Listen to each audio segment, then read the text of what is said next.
Et salut tout le monde. Bon, je pense que ces derniers temps, on a toutes et tous entendu parler de théories du complot, que ce soit en lien avec le Covid-19 ou alors avec les élections américaines. Dans un premier cas, on aurait Big Pharma qui aurait, pourquoi pas, créé le virus, et puis dans un second cas, on aurait les élections américaines qui auraient été truquées par le Parti démocrate. Mais c'est pas du tout un phénomène nouveau, hein, on en a depuis très longtemps. Hein, par exemple, on a la Terre plate, le fait que l'assassin de Kennedy aurait bénéficié d'aide, ou alors que les scientifiques auraient créé le phénomène de réchauffement climatique, etc., etc. Il y en a une tonne et c'est pas nouveau. Mais du coup, moi je me suis demandé quand même pourquoi est-ce qu'il y aurait certains individus qui auraient tendance à croire en des versions alternatives de la version officielle et de considérer ces versions alternatives comme étant vraies. Donc du coup je me suis penché sur la question et donc je vais essayer de vous expliquer aujourd'hui pourquoi on a ces croyances-là. Petite précision, le script de la vidéo a été relu par Anthony Lantian, c'est un chercheur qui travaille sur ce sujet, je le remercie beaucoup pour son temps et je vous parle de lui en fin de vidéo. Comprendre les théories du complot, c'est quelque chose d'assez important parce qu'elles ne sont pas anodines. Si on prend en compte par exemple toutes les théories du complot qui tournent autour du Covid, et de manière plus générale on va dire autour de Big Pharma, on observe que ce type de croyance-là va être associé à des comportements de santé qui ne sont pas fortement adaptés, typiquement la non-vaccination, le non-port du masque, ce genre de choses. Donc oui, c'est assez important de les étudier, et du coup on a eu différentes disciplines qui se sont intéressées à ce phénomène, par exemple les sciences politiques, les sciences de l'information, l'histoire, la sociologie, et puis évidemment la psychologie. Mais je dis que c'est évident, en réalité c'est pas si évident que ça, parce que ça fait uniquement depuis la fin des années 90, début des années 2000 qu'on s'intéresse à l'étude des mécanismes psychologiques et sociaux qui rentrent en compte dans l'adhésion aux théories du complot. Mais même si c'est récent, on a quand même quelques idées aujourd'hui sur ces mécanismes-là, et donc je vais essayer de vous les expliquer. Mais avant de s'attaquer à tout ça, petit point définition et explication de ce que sont les théories du complot, juste histoire d'être sûr qu'on soit bien sur la même base. Alors déjà, depuis le début, je crois que je dis théorie du complot, mais je devrais plutôt dire croyance en des théories du complot, parce que oui, c'est pas tout à fait la même chose. Une croyance, déjà, ça peut se définir comme étant l'adhésion d'un individu à une pensée, à une explication, une hypothèse, comme étant vraie, mais il n'a aucune preuve pour l'appuyer. Dit autrement, on croit en quelque chose, mais on n'a aucune preuve. Et ça, c'est un phénomène absolument normal, naturel, qui est universel, dit autrement, on en a toutes et tous. Ensuite, on a les théories du complot, qui sont une explication, une hypothèse, qui disent que, qui dit qu'on a un petit groupe d'individus qui agit dans l'ombre, donc dans le secret, et qui fait des actions sinistres, généralement contre vous ou contre votre groupe. Pensez par exemple aux Illuminati qui contrôlent le monde mais dans le secret, ou alors au fait que les attaques du 11 septembre des tours jumelles a été orchestrée par le gouvernement américain et par la CIA. Et du coup, une croyance en une ou plusieurs théories du complot, c'est le fait qu'un individu va adhérer à une ou plusieurs théories du complot, mais le tout sans faits réels, sans preuves réelles. Depuis le début, je précise vraiment sans preuves réelles, tout simplement parce qu'on a par exemple plein de complotistes qui vont apporter des soi-disant preuves, mais qui en réalité sont des détournements de documents, des fake news, ce genre de choses. Une première question qu'on pourrait être amené à se poser, c'est pourquoi est-ce qu'il existe des théories du complot. Parce que oui, dans nos sociétés actuelles, ça ne semble pas vraiment adapté. C'est associé par exemple à des comportements de santé non adaptés, à une absence de comportements pro-environnementaux, à des conflits intergroupes, ce genre de choses. Une hypothèse proposée par Jan Willem van Pruyen et Mark van Vugt, je suis désolé de la prononciation absolument terrible, qui sont des chercheurs de Amsterdam et d'Oxford, serait que les théories du complot auraient été particulièrement adaptées pour nos ancêtres. Oui, j'ai bien dit parfaitement adaptées. Alors évidemment, pour nos ancêtres humains, les théories du complot n'avaient absolument rien à voir avec la forme de la Terre ou avec des vaccins, mais les théories du complot étaient en lien avec ce qu'on appelle des coalitions de groupes ennemis, et donc à l'époque, ça existait réellement, et c'était relativement fréquent, et ça tuait. Ainsi, les individus qui étaient capables à l'époque de survivre étaient ceux qui étaient capables de mieux les détecter. En tout cas, c'est l'hypothèse avancée. Ainsi, le système de détection de cette menace, qui était donc efficace pour les individus qui survivraient, aurait ainsi été transmis à nous aujourd'hui via le biais de la sélection naturelle. Alors évidemment, aujourd'hui, ce type de menace qu'on va détecter n'est plus uniquement des menaces de type coalition, bien qu'on puisse toujours en être victime, mais en fait, ce système va détecter tout un ensemble de menaces potentielles qui sont tout ce qu'on met dans le champ des complots. Parce que oui, après tout, dans les deux cas, on a bien un petit groupe d'individus qui complotent dans le secret contre vous pour agir contre vous. Et c'est ça, du coup, que le système détecterait. Alors, depuis le début, je garde le conditionnel parce que ça reste une hypothèse, donc on n'est pas certain de ça. Et en plus de ça, c'est une hypothèse dite évolutionniste, donc même si c'est très intéressant pour comprendre pourquoi on a un comportement aujourd'hui, ça reste quand même assez limité et surtout c'est pas très réfutable. Ceci dit, c'est bien beau de savoir à la limite pourquoi est-ce qu'on a un comportement, mais ça ne nous dit pas comment. Dit autrement, ça ne nous permet pas de nous expliquer quels sont les mécanismes et processus qui sont en jeu dans l'adhésion des individus à des théories du complot. Et on a pas mal de processus, du moins quelques processus et mécanismes psychologiques et sociaux qui ont été décrits dans la littérature comme étant potentiellement explicatifs de ce type d'adhésion. Et on a pour commencer déjà tout un ensemble de processus cognitifs. Et je pense que celui qui a été le plus décrit dans toute la littérature scientifique, c'est ce qu'on appelle la détection de patterns.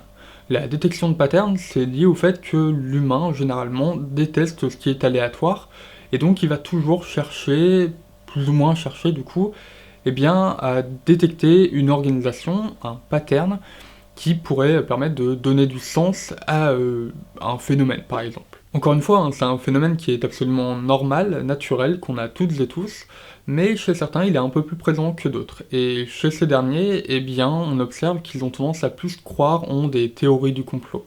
Et par exemple, ça peut donner ça. Je vous présente Satan qui vient d'attaquer le World Trade Center le 11 septembre. Avouez, c'est quand même ressemblant, non? Bon, pour être un peu plus sérieux, il s'agit juste de fumée, et forcément, ce jour-là, il y a eu des millions de photos qui ont été prises de ce bâtiment, donc l'aléatoire fait qu'à un moment donné, il y allait bien avoir une forme, une organisation, un pattern, qui ressemblerait à quelque chose qu'on connaît. Et là, c'est tombé sur un visage. Et du coup, il y a eu plein d'individus qui se sont dit, tiens, c'est un signe que l'attaque, elle est d'ordre divin. Pourtant, c'est juste de la fumée qui a un pattern particulier. Et des fois, les individus vont voir des patterns qui sont beaucoup plus complexes que simplement de la fumée. Prenons par exemple les vaccins avec la 5G, donc les vaccins qui sont remplis de nanotechnologie, et cette nanotechnologie serait ensuite activée par la 5G pour venir contrôler notre comportement. Et puis il y a Bill Gates qui est impliqué quelque part parce que c'est des vaccins, mais je sais pas trop où. Bref, je suis pas à jour sur mes théories du complot, ça se trouve, elle est pas du tout précise, mais bref, c'est l'idée générale. Le souci, c'est que en réalité, il n'y a pas forcément de lien de cause à effet, ou il n'y a même pas de lien entre ces différents événements. Et c'est même d'ailleurs, dans la plupart des théories du complot, c'est le cas. Et encore une fois, c'est un phénomène qu'on a toutes et tous, qui est naturel, c'est ultra pratique en réalité, mais là, le fait est que c'est mal utilisé, si je peux dire. Et ça va être d'ailleurs le cas pour tous les autres mécanismes dont je vais vous parler par la suite. Un autre ensemble de mécanismes va venir de ce qu'on appelle la menace existentielle. Il semblerait en effet que chez les individus ayant un manque de contrôle, ou autrement dit un manque d'agentivité, il y ait plus de tendance à croire en des théories du complot. L'idée est assez simple, c'est que la théorie du complot va leur permettre de reprendre ce contrôle qui a été perdu. Alors, c'est un phénomène qui est à prendre avec des pincettes parce que c'est remis en question récemment, et on a notamment une méta-analyse qui ne retrouve pas ce lien entre manque de contrôle et adhésion à des théories du complot, donc voilà, il faut être assez prudent là-dessus. Ensuite, on va voir tout ce qui va toucher autour de l'image de soi et de son groupe. On a tous besoin d'avoir une image de son propre groupe et de soi qui soit positive. Et dans nos sociétés occidentales, on a également besoin, à un certain niveau, de se sentir unique vis-à-vis des autres. Et les théories du complot vont permettre de remplir ces besoins. Si vous avez un premier groupe qui complote en secret contre votre propre groupe ou contre vous, eh bien vous allez avoir tendance à dénigrer le premier groupe, et puis ça va avoir du coup tendance à faire rehausser l'image de votre propre groupe. Au niveau individuel, cette fois, eh bien vous allez avoir tendance à avoir l'impression d'avoir une information qui est importante et que les autres n'ont pas, et cette information, eh bien c'est la connaissance de ce complot. Ainsi, grâce à ça, vous allez avoir tendance à vous sentir plus unique vis-à-vis des autres, et puis en plus de ça, ça va renforcer votre propre image de vous. Globalement, en fait, vous allez faire un contraste entre, d'un côté, les moutons, on va dire, donc les gens qui suivent aveuglément, par exemple, le gouvernement ou toute autre organisation qui a un pouvoir, et puis d'un autre côté, votre propre groupe, avec vous dedans, qui a donc compris toutes les manigances. Et enfin, je vais finir avec la manière dont on traite l'information. La théorie des modèles duo suppose qu'on aurait deux systèmes qui vont nous permettre de traiter l'information. On a un premier système, dit système 1, qui serait rapide, automatique, peu coûteux, qui serait globalement émotionnel, et qui ferait ainsi référence à l'intuition. Et puis on aurait un système 2 qui, lui, à l'inverse, serait lent, coûteux, qui serait rationnel, et donc globalement, c'est ce qu'on appelle la réflexion. On observe que les croyances aux théories du complot sont liées au système 1, mais le système 2 a également son importance. Pour le système 1, c'est à mettre notamment en lien avec tout ce dont je vous ai parlé précédemment, notamment la détection de patterns, et puis à un certain niveau le manque de contrôle, mais là c'est à prendre avec des pincettes du coup.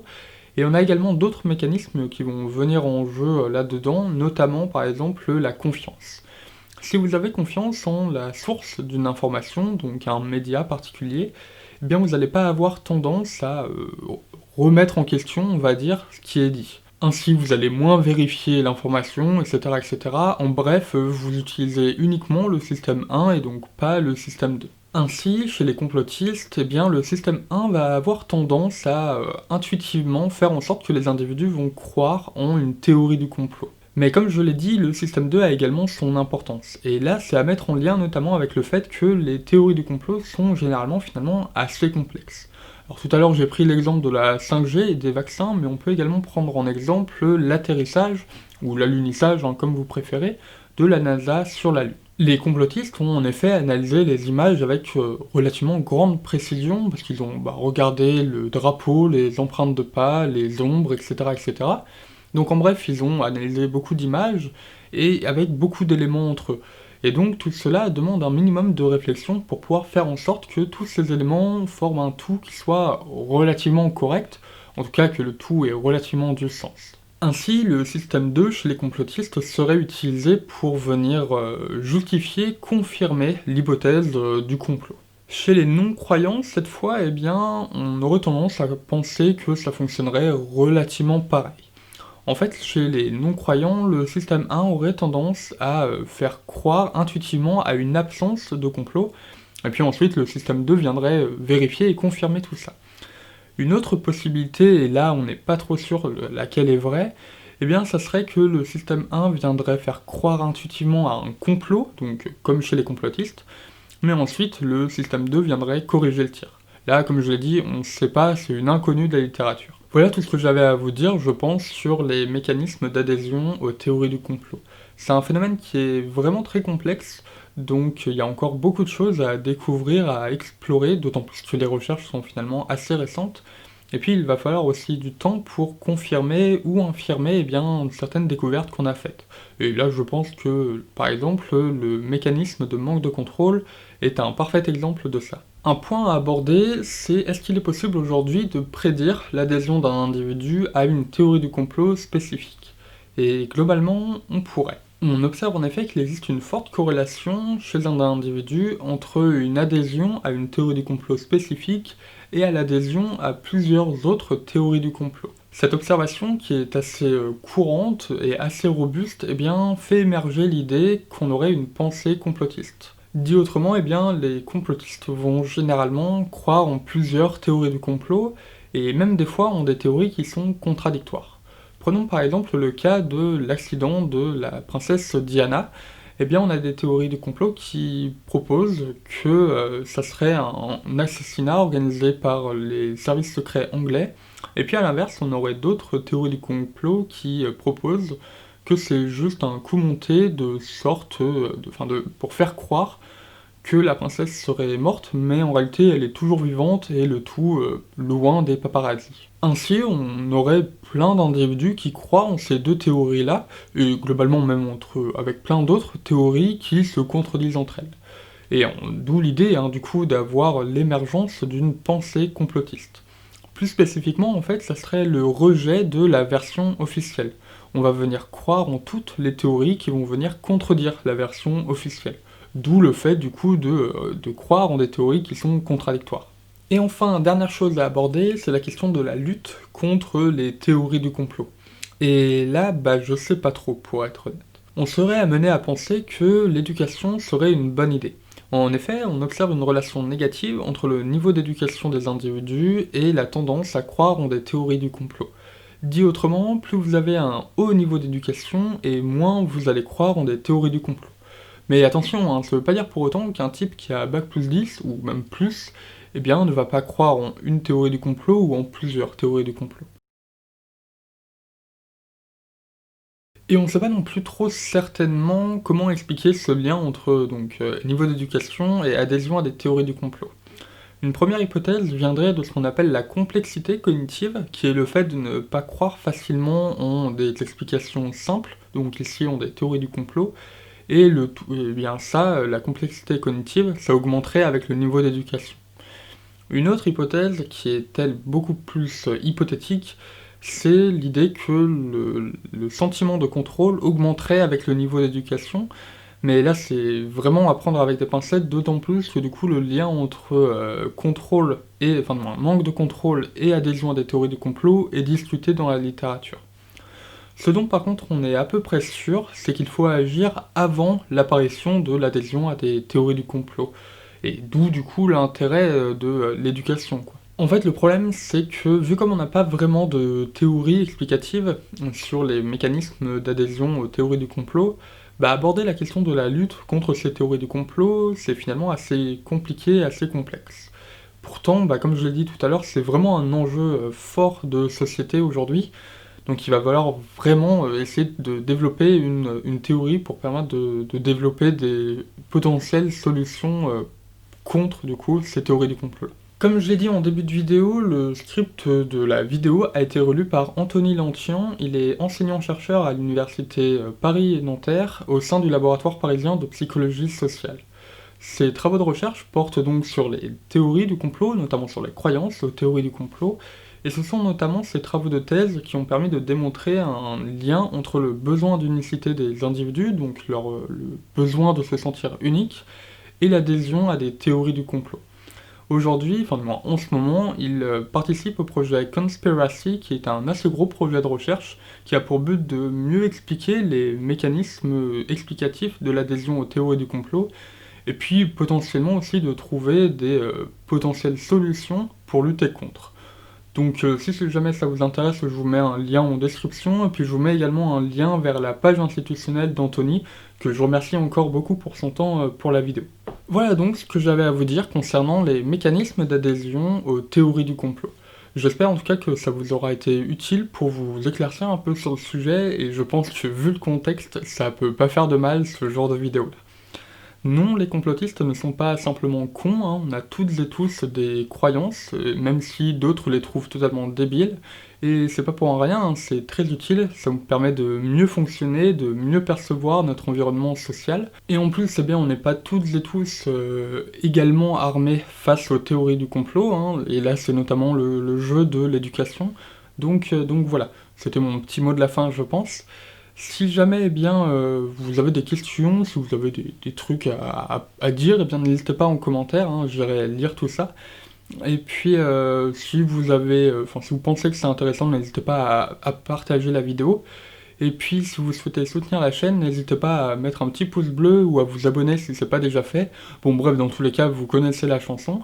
Et puis en plus de ça, si jamais ça vous intéresse, vous avez mes réseaux sociaux en lien en description. Donc voilà, n'hésitez pas à aller faire un tour. Moi sur ce, je vous dis à la prochaine, prenez soin de vous et des autres, surtout en ce moment, et puis voilà, allez à la prochaine, bye bye.